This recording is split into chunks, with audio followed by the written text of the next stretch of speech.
Hello student, welcome to GATE IES PSU mentor. तो ये हमारे गेट लेक्चर सीरीज का नेक्स्ट सेगमेंट है। यहाँ पे हम डिस्कस करेंगे सिग्नल ऑपरेशन के रिगार्डिंग। फाइन। अब देखिए, जब हम किसी भी सिग्नल को ग्राफिकली प्लॉट करेंगे तो कन्वेंशनली हमारे पास एक्स वाई एक्सिस होंगी। फाइन, सिंगल वेरिएबल की बात कर रहा हूँ मैं। तो एक्स एक्सिस पे हमारे पास क्या होगा? इंडिपेंडेंट वेरिएबल, जो यूजुअली हमारे पास यहाँ पे क्या है, T. We are doing the time domain analysis, right. और वाई एक्सिस पे आपके पास क्या होगा? एम्पलीट्यूड।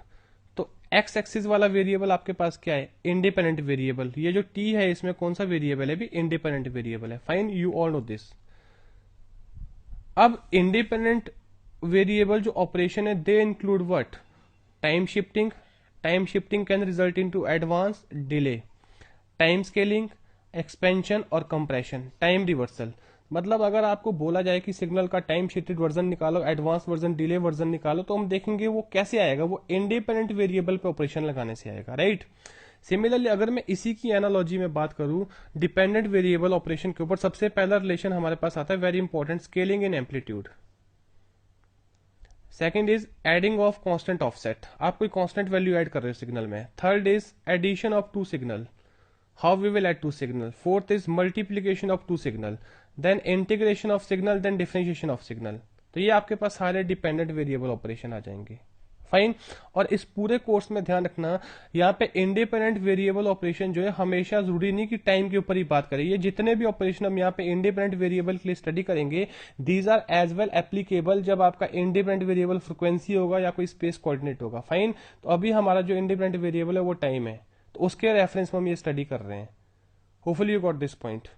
ओके, तो अब हम स्टार्ट करेंगे डिपेंडेंट वेरिएबल से। तो फर्स्ट ऑपरेशन जो डिपेंडेंट वेरिएबल में है that is scaling. Scaling in amplitude कह लो आप, और आप कह लो multiplying signal by constant factor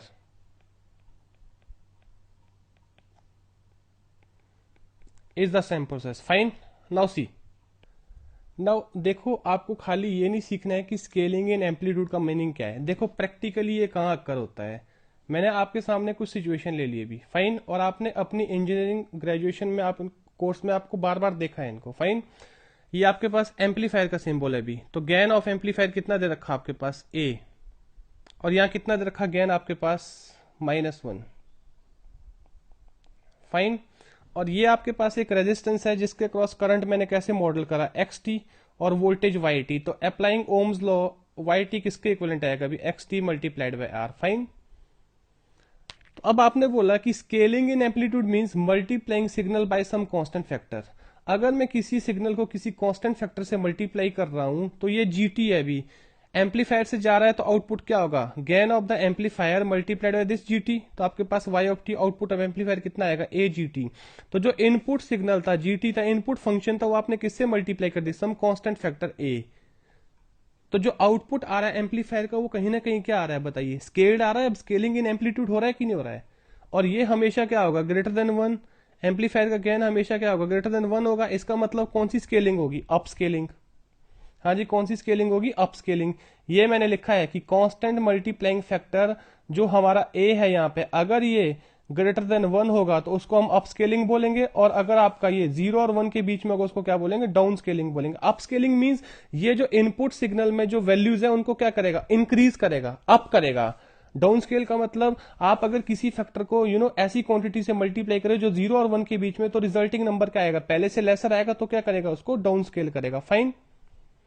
तो एम्पलीफायर में जो भी प्रोसेस हो रहा है वो क्या? एक तरह से स्केलिंग इन एम्पलीट्यूड है। आपकी एम्पलीट्यूड इंक्रीज हो रही है, जो आपकी ओरिजिनल थी उसके विद रिस्पेक्ट टू। फाइन। अब देखिए, अगर आपका गेन -1 है तो आपका बेसिकली जो आउटपुट सिग्नल आएगा वो कितना आएगा? -GT। इसका मतलब क्या है?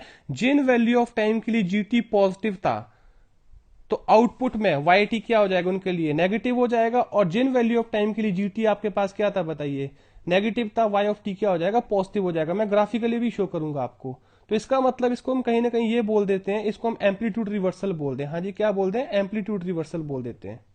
एम्पलीट्यूड रिवर्सल, एम्पलीट्यूड को रिवर्स कर रहा है वैल्यूज को। फाइन। तो ये आपके पास क्या हो रहा है? अभी जो आपका करंट था एक्स टी था, जो वोल्टेज आ रहा है वो क्या आ रहा है, यहां पे हम क्या बोल सकते हैं इस फिगर में कि जो वोल्टेज है वो क्या है, voltage is scaled version of current. हाँ जी, क्या है, scaled version of current. Fine, अगर आपके पास आर क्या है यहां पे लेस देन 1 होगा तो आपके पास क्या बनेगा, डाउन स्केलिंग बनेगी। अगर आपके पास ग्रेटर देन 1 होगा तो कौन सी स्केलिंग बनेगी, अप स्केलिंग। तो होपफुली ये चीज क्लियर है कि प्रैक्टिकली आप स्केलिंग को कैसे एनालिसिस कर सकते हैं। फाइन, अब देखो आगे भी, अब आप इन ग्राफ में देख सकते हो भी एक्चुअली कैसे इफेक्ट पड़ेगा। देखो ये जी ऑफ टी सिग्नल है, आपके पास स्केल भी मेंशन है, आपने इसको एक सिस्टम से पास किया जिसका गेन कितना है 1/2 है, तो आउटपुट पे क्या आएगा 1/2 जीटी। तो GT multiplying by constant factor 1/2, तो क्या बन गया, एम्पलीट्यूड स्केलिंग। फाइन, अब देखो अगर आप यहाँ पे ग्राफ में देखें, आपके पास ये टाइम एक्सिस दे रखी है और उस पर जीटी की वैल्यू दे रखी है, जो ओरिजिनल सिग्नल है, जो इनपुट सिग्नल है वो ये है भी, और आपका जो आउटपुट सिग्नल है, जो इधर आ रहा सिग्नल, वो कहां है आपके पास, इधर है। फाइन, तो क्या हो रहा है अभी बेसिकली जब हम एम्पलीट्यूड स्केल करेंगे, देखो जहां जहां जिस जिस टाइम पे सिग्नल की वैल्यू थी वो क्या होगी, मल्टीप्लाई बाय 1/2 होंगी। तो अगर मैं जीरो पे देखूं, जीरो पे सिग्नल की वैल्यू कितनी है अभी, 1। यहां पे ध्यान दीजिए, जीरो पे सिग्नल की वैल्यू 1 है, 1 पे सिग्नल की वैल्यू कितनी है, 2 है ओरिजिनल सिग्नल की, 2 पे सिग्नल की वैल्यू कितनी है, 3 है ओरिजिनल सिग्नल की, 3 पे वैल्यू कितनी है, 4, 4 पे वैल्यू कितनी है, 5, 5 पे वैल्यू कितनी, 0। मैं ओरिजिनल सिग्नल की वैल्यू दे रखा हूं, ये ओरिजिनल सिग्नल की वैल्यू दे रखी है अभी।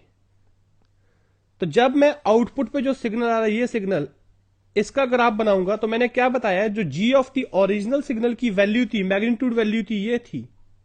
इनको मल्टीप्लाई कर दो उस फैक्टर से जो आपने आगे लगा रखा है, जिसे आप स्केल करें 1/2 से। तो ये देखिए, ये मैंने सिग्नल बना दिया। तो जीरो पे वैल्यू कितनी होगी, 1/2। 1 पे कितनी हो जाएगी, 2 थी, 2/2 1 हो जाएगी। 2 पे 3 थी, 3/2 हो जाएगी। 3 पे वैल्यू देखो यहाँ कितनी थी, 4, यहाँ कितनी, 4/2 2 हो जाएगी। 4 पे यहाँ वैल्यू देखो 5 थी, यहाँ कितनी हो जाएगी 4 पे, 5/2, 5 पे 0 तो 0। तो अगर आप इसको प्लॉट करोगे तो आपके पास ग्राफ कुछ इस तरह से बनेगा भी, जो आपके पास इस फिगर में दे रखा है। तो यार यहां से हमने क्या कंक्लूड किया कि जब आप किसी भी फंक्शन को मल्टीप्लाई करोगे किसी कांस्टेंट फैक्टर से, हाँ जी, जब आप किसी भी फंक्शन को मल्टीप्लाई करोगे किसी कांस्टेंट फैक्टर से, तो वो सिग्नल क्या होगा, मल्टीप्लाई होगा at every value of T by उस वैल्यू से। वेरिएशन देखिए वही रह रही है, स्लोप वेरिएशन है, वेरिएशन में कोई फर्क नहीं आ रहा है, बट वैल्यूज क्या हो रही है, चेंज हो रही है। स्लोपी वेरिएशन है, वही वेरिएशन था, स्लोप वेरिएशन, शेप वही रहा, इसका शेप और इसका शेप वही रहा। जब भी आप किसी फंक्शन को कांस्टेंट नंबर से मल्टीप्लाई करोगे, शेप वही रहेगा, आपकी वैल्यूज चेंज होंगी। फाइन, अब यहां पे ध्यान दीजिए, अब आपने -1 से मल्टी बताया, इस प्रोसेस को हम क्या बोलते हैं, इसको हम बोलते हैं एम्पलीट्यूड रिवर्सल। हाँ जी, क्या बोलते हैं, amplitude reversal. Now you can see again, जैसा यहां प्रोसेस हुआ है, जो जो वैल्यूज थी उनको आप किससे मल्टीप्लाई करेंगे, -1 से। तो देखो वही है, 0 पे 1 वैल्यू थी, 1 पे 2 थी, 2 पे 3 थी, 3 पे 4 थी, 4 पे 5 थी, 5 पे 0 थी, किसकी, ओरिजिनल फंक्शन की, जो इनपुट पे जा रहा था। तो जो आउटपुट पे फंक्शन आएगा वहां पे ये सारी वैल्यू किससे मल्टीप्लाई हो जाएंगी, 1 से। कौन सी वैल्यू, जी ऑफ टी की, बिकॉज हम ऑपरेशन कहां लगा रहे हैं, वाई एक्सिस पे, इस एक्सिस पे ऑपरेशन लगा रहे हैं भी, ध्यान रखना, मैंने आपको पहले बताया, यहां पे ध्यान दीजिए, हम कौन से ऑपरेशन की बात कर रहे हैं, डिपेंडेंट वेरिएबल ऑपरेशन की, और डिपेंडेंट वेरिएबल कहां है, वाई एक्सिस पे। तो इस चीज का ध्यान रखना सारे। फाइन, तो G of T minus G of T क्या बन जाएगा, देखो जहां 0 पे 1 था वहां कितना आ जाएगा, -1। हाँ जी, 1 पे कितना था, 2 था, 1 पे -2 आ जाएगा। हाँ जी, टाइम 2 पे कितना था, 3 था, -3 आ जाएगा। टाइम 3 पे कितना था, 4 था, -4 आ जाएगा। टाइम 4 पे कितना था, 5 था, -5 आ जाएगा। तो अगर हम देखें कि जो रिजल्टेंट -g ऑफ टी बना वो क्या बन रहा है अभी, वर्टिकली अपसाइड डाउन आ रहा है कि नहीं आ रहा है, वर्टिकली फ्लिप हो रहा है कि नहीं हो रहा है, यू कैन सी हेयर। या आप इस तरह से कह सकते हो, देखो जिन वैल्यू ऑफ टाइम के लिए वो पॉजिटिव था original signal, in value of time के लिए क्या था, पॉजिटिव था। अगर मैं इसका एम्पलीट्यूड रिवर्सल करूंगा तो उन वैल्यू ऑफ टाइम के लिए क्या हो जाएगा, नेगेटिव। तो यार होपफुली क्लियर है कैसे आपको एम्पलीट्यूड रिवर्सल करना। या फिर आप क्या बोल सकते हो कि negative scaling factor flip the function vertically. हाँ जी, क्या करेगा, negative scaling factor negative scaling flip the function vertically, flip function vertically.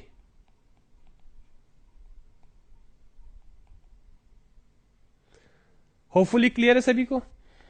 तो अगर यहां पे -1 की जगह -4 होता तो आप पहले क्या करोगे, फ्लिप करोगे, फिर उसको मैग्नीट्यूड से मल्टीप्लाई कर दो।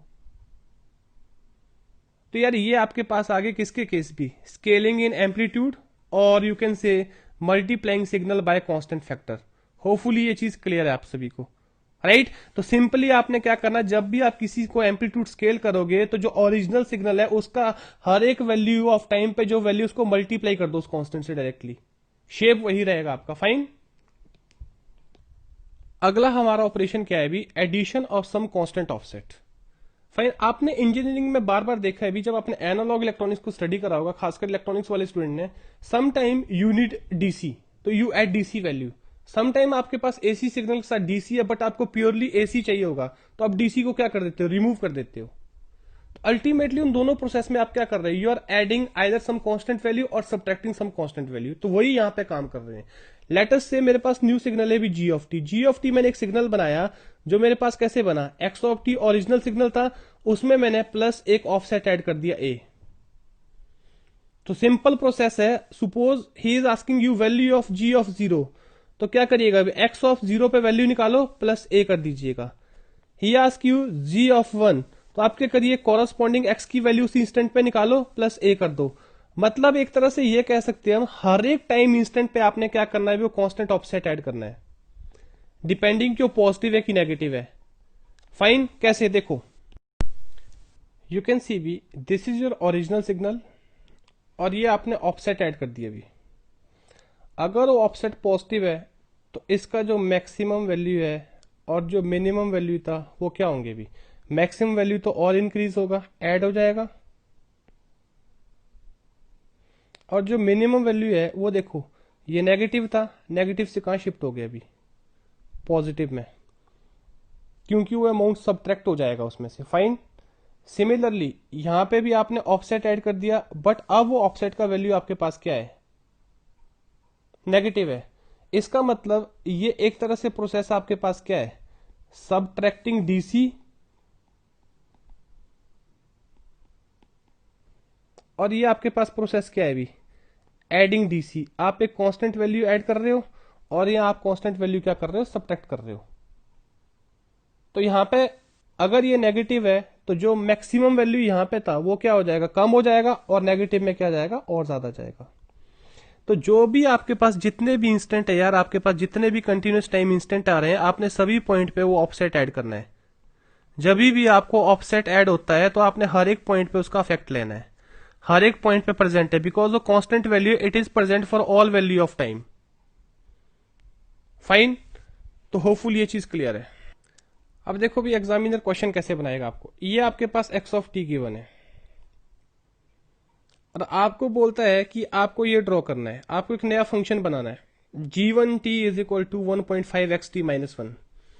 तो बेसिकली वो क्या कर रहा है, आपके पास एक एक्स ऑफ टी सिग्नल है, वो एज अ इनपुट ले रहा है और किसी सिस्टम से पास किया जिसका गेन कितना है अभी 1.5 है। तो आपके पास यहां पे क्या आ गया 1.5xt। अब इधर वो ऐड कर रहा है एक ऑफसेट, कितने वैल्यू का, -1 का। तो जो आपके पास रिजल्टेंट सिग्नल आ गया that is g1t is equal to 1.5xt-1। तो कितने प्रोसेस इसमें हैपन हो रहे हैं, दो प्रोसेस। जो ये वाला प्रोसेस है इसको हम क्या बोलेंगे, एम्पलीट्यूड स्केलिंग। हाँ जी, क्या बोलेंगे, एम्पलीट्यूड स्केलिंग। देखो मैंने आपको स्टेप बाय स्टेप बताया कैसे कैसे चीजें करनी है। और ये क्या कर रहे हैं अभी, ऑफसेट एडिशन। हाँ जी, यहां पे क्या हो रहा है, उसके बाद क्या हो रहा है, ऑफसेट एडिशन। होपफुली ये चीज क्लियर है। इसका मतलब सबसे पहले मेरे को एम्पलीट्यूड स्केलिंग करना है, फिर मेरे को ऑफसेट एडिशन करना है। अगर मैं आपको बोलूं आफ्टर एम्पलीट्यूड स्केलिंग वे फॉर्म क्या होगा, आफ्टर एम्पलीट्यूड स्केलिंग,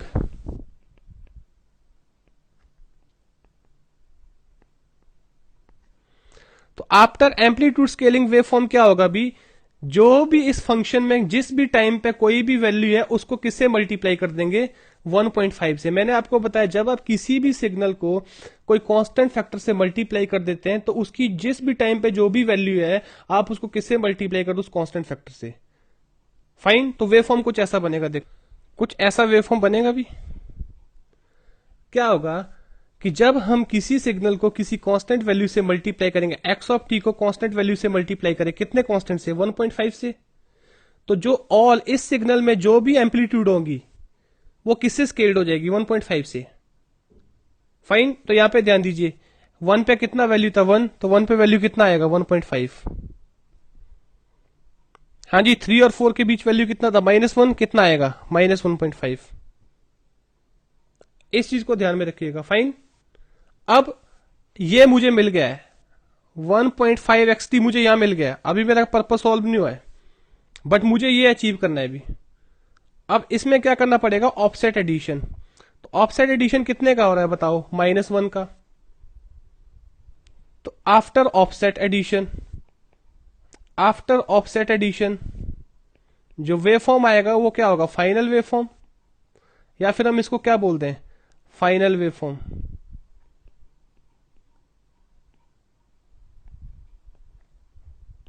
तो आपके पास वेव फॉर्म कुछ ऐसा बनेगा। क्या करोगे भी, जो भी ये सिग्नल है इसमें से क्या कर दोगे, -1 हर एक टाइम इंस्टेंट पे। जितने भी टाइम इंस्टेंट है, जहां जहां इसकी एम्पलीट्यूड है, जो जो इसकी एम्पलीट्यूड है उनको 1 यूनिट कम कर दोगे एम्पलीट्यूड में। हाँ जी, क्या कर दोगे, 1 यूनिट कम कर दोगे। तो जहां पे आपके पास 1.5 है वो कितना रह जाएगा, 0.5, और जो आपके पास -1.5 है वो कितना हो जाएगा, -2.5। बाकी जो रिस्पेक्टिव वेरिएशन है वो आपकी एज इट इज शिफ्ट होंगी भी। मैंने आपको क्या बताया था कि जब हम कांस्टेंट ऑफसेट ऐड करेंगे वो हर एक पॉइंट इंस्टेंट पे ऐड होगा जहां जहां सिग्नल डिफाइंड है। तो यहां पे कौन सा ऑफसेट ऐड कर रहे हैं, नेगेटिव, तो वो क्या करेगा, सब्ट्रैक्टिव इफेक्ट। तो जो पॉजिटिव से कहां शिफ्ट करेगा लेवल को, नेगेटिव की तरफ। तो यहां पे ध्यान दीजिएगा आपका मोस्ट ऑफ द कर्व कहां शिफ्ट हो रहा है, towards the negative. You can see here. तो होपफुली यार क्लियर आपको कैसे आपने स्केलिंग इन एम्पलीट्यूड करना है, क्या मीनिंग ऑफ ऑफसेट होता है। फाइन। नाउ सी नेक्स्ट। अब देखिए भी नेक्स्ट सेकंड केस ले रहा हूं। मेरे पास वही एक्स ऑफ टी है जो पिछले केस में था। अब मुझे ये ऑपरेशन परफॉर्म करना है। अब मुझे G2T जनरेट करना है। तो कैसे हो रहा होगा, एक्स ऑफ टी को सबसे पहले आपने एक सिस्टम से मल्टीप्लाई किया जो आपका गेन कितना दे रहा है, -1.3 उसे पास किया। तो इसका आउटपुट कितना आ गया, -1.3xt। तो ये क्या हो रहा है अभी, एम्पलीट्यूड रिवर्सल भी हो रहा है, माइनस साइन भी आ रहा है। मैंने आपको पहले बताया था माइनस का मतलब क्या, एम्पलीट्यूड रिवर्सल, और साथ में स्केलिंग भी हो रही है अभी, कितने से, 1.3 से। फिर हम उसमें एक ऑफसेट ऐड कर देंगे। अब कौन सा ऑफसेट ऐड किया, अभी पॉजिटिव, पिछले केस में नेगेटिव था। तो आपके पास क्या आ जाएगा, फाइनल G2T। तो ये आपने क्या कर दिया, after adding the constant offset. तो देखिए सबसे पहले हमने वेव फॉर्म बनाना है आफ्टर एम्पलीट्यूड रिवर्सल और स्केलिंग। तो अगर मैं इसका रिवर्सल बना दूं तो जिन वैल्यू ऑफ टाइम के लिए पॉजिटिव था उन वैल्यू ऑफ टाइम के लिए क्या कर दो, नेगेटिव। जिन वैल्यू ऑफ टाइम के लिए क्या था बताइए, नेगेटिव था, उन वैल्यू ऑफ टाइम के लिए क्या कर दो, पॉजिटिव। फ्लिप करना वर्टिकली, आपको क्या करना, आपको इसको ऐसे करना है, वर्टिकली फ्लिप करना आपको इसको। फाइन। होपफुली क्लियर है चीज। अब देखो भी, नाउ सी, जिन वैल्यू ऑफ टाइम के लिए पॉजिटिव था उन वैल्यू ऑफ टाइम के लिए क्या आ गया बताइए, negative. You can see here values. और जिनके लिए पॉजिटिव, जिनके लिए नेगेटिव था उनके लिए क्या बन गया, पॉजिटिव। अब ये 1 है और ये कितना था, -1। तो यूजुअली ये कितना होना चाहिए था, +1 -1। बट साथ में किससे स्केल हो रहा है अभी, 1.3 से। तो मैंने साथ में मल्टीप्लाई भी कर दिया 1.3 से। तो ये जो वेव फॉर्म आएगा यहां से इधर मैं कैसे पहुंचूंगा अभी, हाँ जी, after amplitude reversal and scaling. तो यार जब एम्पलीट्यूड रिवर्सल हो वर्टिकली उसको फ्लिप कर दो बस, जैसे मैंने यहां पे किया। जो नेगेटिव साइड थी पॉजिटिव बना दो, जो पॉजिटिव एम्पलीट्यूड थी उसको नेगेटिव बना दो। एम्पलीट्यूड में, नॉट टाइम में। वर्टिकल एक्सिस पे आपका एम्पलीट्यूड होता है, एक्स एक्सिस पे आपका टाइम होता है। फाइन। अब मेरा ये तो आ गया, ठीक है, यहां तक सिग्नल आ गया। अब मुझे G2T चाहिए, ये आ गया है। अब इसमें 1 ऐड करना है। तो जब मैंने बताया कि जब आप इसमें 1 ऐड करोगे इसका मतलब आप क्या ऐड कर रहे हो, कांस्टेंट ऑफसेट। तो हर एक पॉइंट पे क्या करिएगा, 1 ऐड करिएगा। हर एक इंस्टेंट पे, जहां भी जो भी इंस्टेंट ऑफ सिग्नल जहां पे इसकी वैल्यू डिफाइंड है, वहां क्या करिए, 1 ऐड करिए।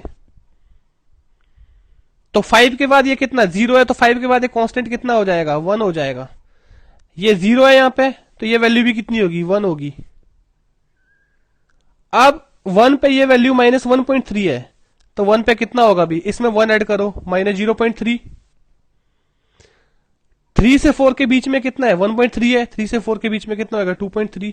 तो यार आपने पॉजिटिव कांस्टेंट ऐड किया, तो सारा सिग्नल कहां शिफ्ट हो रहा है, ऑलमोस्ट आपका पॉजिटिव साइड में। हाँ जी, मैक्सिमम सिग्नल कहां शिफ्ट हो रहा है आपका, पॉजिटिव साइड में, यू कैन सी। तो क्लियर ये चीज, तो आपके पास ये क्या बन जाएगा, फाइनल वेव फॉर्म। किसका वेव फॉर्म, भी इस सिग्नल का वेव फॉर्म, राइट। तो यार इस तरह से आप एम्पलीट्यूड स्केलिंग, एम्पलीट्यूड रिवर्सल और कांस्टेंट ऑफसेट एडिशन को एक्सरसाइज कर सकते हैं, और इससे क्वेश्चन बनते हैं ईएससी, पीएसयूज और गेट में। फाइन, नाउ चलो मूव करते हैं आगे। Now I am talking about addition of two signal, how to add two signal and multiplication of two signal. Fine. तो यार इंजीनियरिंग प्रोसेसेस में आप बहुत एप्लीकेशन देखते हो, addition of two signal and multiplication of two signal. अगर मैं addition की बात करूं प्रैक्टिकल सेंस में, आपने ऑडियो रिकॉर्डिंग स्टूडियो में देखा होगा, सिग्नल कहां से आ रहा है, from several microphone that are connected to several artist. एक कॉम्प्लेक्स म्यूजिक में क्या भी बहुत सारे इंस्ट्रूमेंट बज रहे होते हैं, और हर एक इंडिविजुअल आर्टिस्ट उसको बजा रहा है। तो हमने उस सिग्नल को कॉम्प्लेक्स म्यूजिक बनाने के लिए क्या किया, सबसे ऐड किया है। Fine, that is the one of the practical example. Fine. तो अब अगर हम ऐड कर रहे हैं, तो y ऑफ टी सिग्नल किसके इक्वलेंट आएगा, y of T is equal to x1t plus x2t। तो y ऑफ 0 पे जो वैल्यू होगी वो क्या बन जाएगा, x10 प्लस x20। मींस आपने क्या करना है, जिस भी इंस्टेंट पे आपको रिजल्टेंट वैल्यू चाहिए होगी, आपने रिस्पेक्टिव सिग्नल की उस इंस्टेंट पे वैल्यू को ऐड करना है। अब देखो, जब हम एडिशन करते हैं तो हम एक रूल फॉलो करते हैं, 0 plus something is equal to something. Fine. अब कई बार ऐसा होगा कि इस सिग्नल की x1t की ड्यूरेशन कम होगी, x2t की ड्यूरेशन ज्यादा होगी। तो जो रिजल्टेंट सिग्नल है y ऑफ t है, उसका ड्यूरेशन कौन डिसाइड करेगा, जिसका ड्यूरेशन ग्रेटर होगा वो ड्यूरेशन वाला signal, because 0 plus something is something. अगर ये कहीं पे 0 हो रहा है बट इसकी वैल्यू एग्जिस्ट कर रही, इसका मतलब रिजल्ट वहां पे एग्जिस्ट करेगा। फाइन। तो इसका मतलब हम क्या बोलेंगे कि resultant duration, resultant signal duration कौन डिसाइड करेगा, resultant signal duration decided by signal in addition whose defined duration is greater। हाँ जी, जिसका डिफाइंड ड्यूरेशन क्या होगा, ग्रेटर होगा। फाइन। अब आइए भी मल्टीप्लीकेशन पे। मल्टीप्लीकेशन आपने भी एक मॉड्यूलेशन प्रोसेस पढ़ा है, कॉमन है। आपके पास सुपोज ये मैसेज सिग्नल x1t क्या है, मैसेज सिग्नल है, और ये आपके पास क्या कैरियर सिग्नल है। तो आपके पास y ऑफ t क्या बन जाएगा, x1t मल्टीप्लाइड बाय x2t। सबसे कॉमन एग्जांपल आप इसको अंडरस्टैंड करना चाहते हैं, sir why we need to multiplication of two signal. यार modulation process is the basic example of that, practical. Fine. तो अगर आपको यहां पे भी y ऑफ 0 की वैल्यू पूछता है, तो आपके पास क्या वैल्यू बनेगा, x10 एंड x20। इसी तरह से किसी भी इंस्टेंट पे आपको वैल्यू देनी है रिजल्टेंट की, तो आप जो दो जिन सिग्नल को आप प्रोडक्ट कर रहे हो उनकी उस इंस्टेंट पे वैल्यू निकालो और मल्टीप्लाई कर दो। अब देखो, हम एक रूल फॉलो करते हैं, 0 इंटू समथिंग कितना हो जाएगा, 0। अब जो y of T resultant signal है, इसकी जो ड्यूरेशन है वो कौन डिसाइड करेगा, resultant signal duration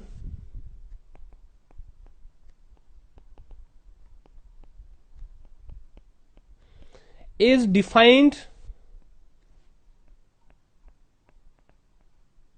or decided by the signal contributing in multiplication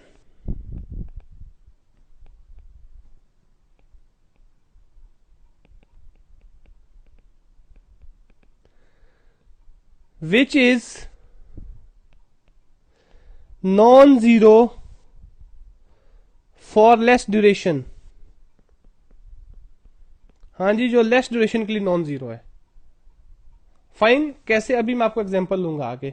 तो होपफुली मल्टीप्लिकेशन एडिशन कैसे करना है ये आपका इसका थ्योरेटिकल सेंस है भी। अब देखो आगे न्यूमेरिकली देखिए।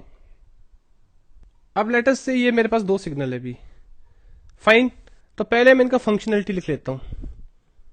x1t क्या लिखा जाएगा, x1t इधर तो जीरो है for negative time, x1t is equal to 2। हाँ जी, कहां से कहां 2 है, फ्रॉम 0 to 1।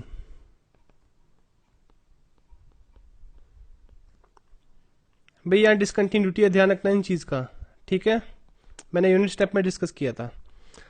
अगर मैं देखूं 1 to 2 कितना है भी ये 1,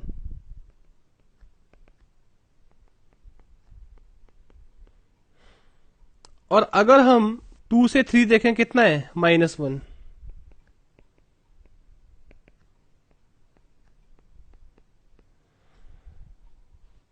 अब हम आते हैं x2t की तरफ। अगर मैं x2t में वेरिएशन देखूं तो 0 से 2 दो यूनिट में कितना राइज हो रहा है अभी ये 1 से। तो अगर मैं यहां पे इक्वेशन बना दूं लाइन का तो क्या बन जाएगा, it will be t/2 forward duration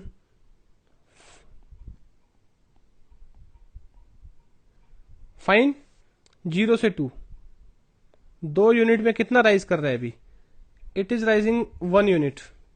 Y axis पे 1 यूनिट, एक्स एक्सिस में 2 यूनिट, स्लोप कितना आएगा 1/2, Y is equal to M X from 0 to 2।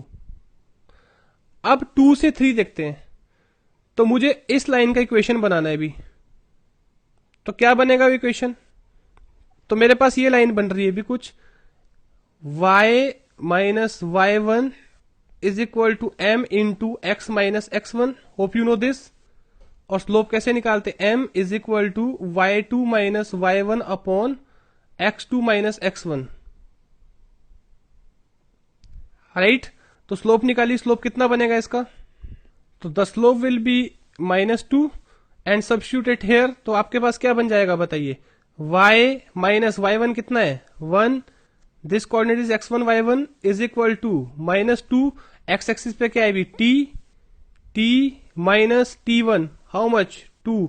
अगर आप इसको सॉल्व करोगे this turn to y minus 2t plus 5, कुछ ये बनेगा इक्वेशन। तो आपके पास क्या बन जाएगा अभी 2t माइनस में प्लस 5, कहां से कहां इक्वेशन वैलिड होगा अभी 2 to 3, राइट। अब अगला मेरे पास है सेम वही कंडीशन, कहां से कहां 3 to 4। तो यही लॉजिक मैं लगाऊंगा, तो कितना बन जाएगा वो t माइनस 4 फॉर 3 to 4, और after that it will be 0 otherwise. Similarly you can write here it is 0 otherwise.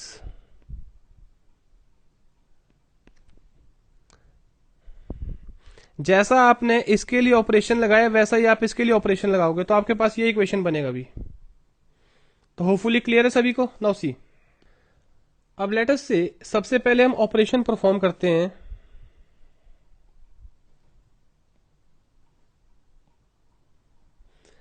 y of t is equal to x1t plus x2t, addition process जो हमने यहां पे बताया तभी। फाइन, या मैंने थ्योरेटिकली बात किया था, अब देखो न्यूमेरिकली बात करते हैं। अब देखो ये जो सिग्नल है ये नॉन जीरो कहां से कहां है अभी 0 से 3, तो इसका ड्यूरेशन कितना होगा टाइम एक्सिस पे 3 यूनिट। ये नॉन जीरो कहां से कहां है 0 से 4, इसका टाइम एक्सिस पे ड्यूरेशन कितना हो गया 4 यूनिट।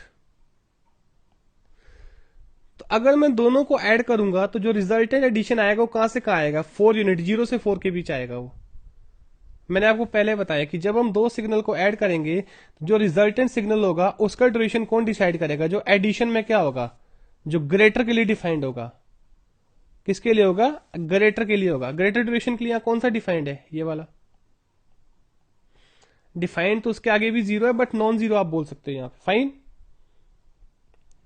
अब देखो भी, अगर मैं दोनों सिग्नल को ऐड करता हूं तो y ऑफ t क्या बनेगा, y ऑफ t 0 से लेके 1 ये कितना है 2 है, ये 0 से लेके 1 वही रिलेशन फॉलो कर रहा है जो 0 से लेके 2 तक है, इन बिटवीन ये रेंज आएगी, दोनों को ऐड कर दो कितना आएगा 2 प्लस टी बाई 2।